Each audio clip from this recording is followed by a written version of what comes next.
Vous pensez que l'affiche IMAX d'Hunger Games 4 fleure bon le sang et les larmes? Ça tombe bien, nous aussi.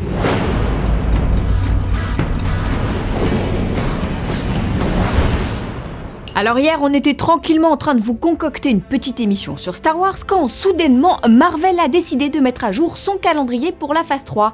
La maison des idées a lâché du lourd, du très lourd. Petit tour d'horizon de ce qui nous attend entre 2016 et 2020. Alors première bonne nouvelle, Ant-Man 2, qui ne figurait pas dans le line-up Marvel jusqu'à hier donc, a officiellement été confirmé. On n'en attendait pas moins vu les résultats au box-office du premier volet qui a rapporté un petit peu plus de 400 millions de dollars au box-office dans le monde.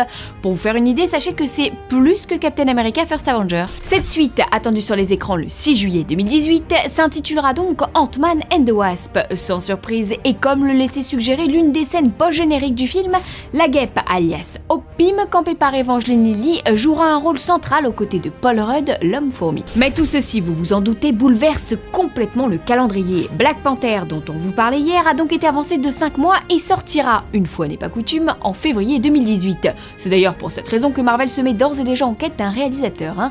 Quant à Carol Danvers, alias Captain Marvel, elle a été repoussée d'octobre 2018 à mars 2019. Mais ce n'est pas tout, puisque le studio a annoncé 3 nouveaux films mystères prévus pour le 1er mai, le 10 juillet et le 6 novembre 2020. Dans 5 ans donc. Comme on ne sera sûrement plus là pour vous en parler, l'heure est aux suppositions. Alors on pense bien évidemment à un Gardien de la Galaxie 3 pour l'été et pourquoi pas un film sur les New Avengers, ce qui permettrait de démarrer la phase 4 avec des héros installés et connus du public. Et puis il y a aussi Iron Man 4, même si ça paraît peu probable, et pourquoi pas Doctor Strange qui pourrait se payer une suite si le succès est au rendez-vous. En réalité, il doit n'avoir qu'une vision à court terme du calendrier susceptible d'évoluer en fonction du box-office des films à venir comme Black Panther, Captain Marvel ou Spider-Man.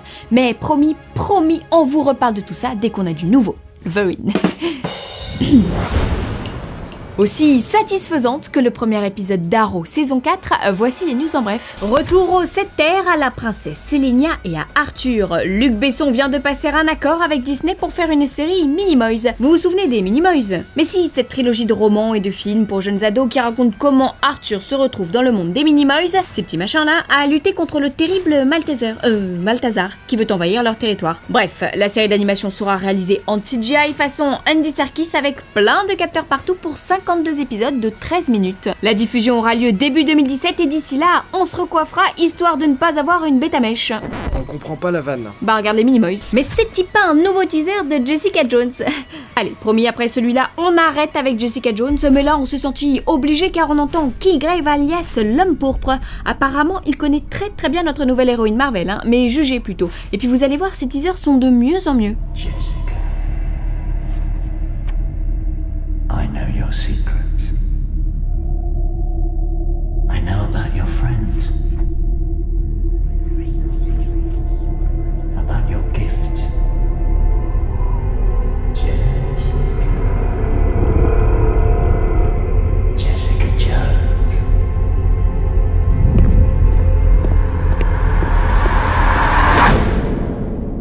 I know everything.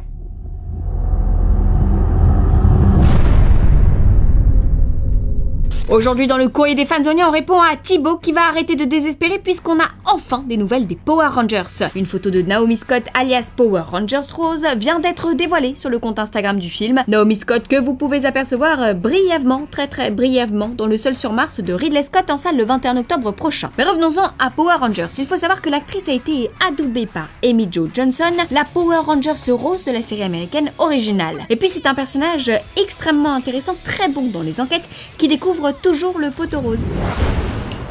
Fanzone, c'est fini pour aujourd'hui, mais vous pouvez nous retrouver sur YouTube en vous abonnant à la chaîne Fanzone et à la chaîne Allociné.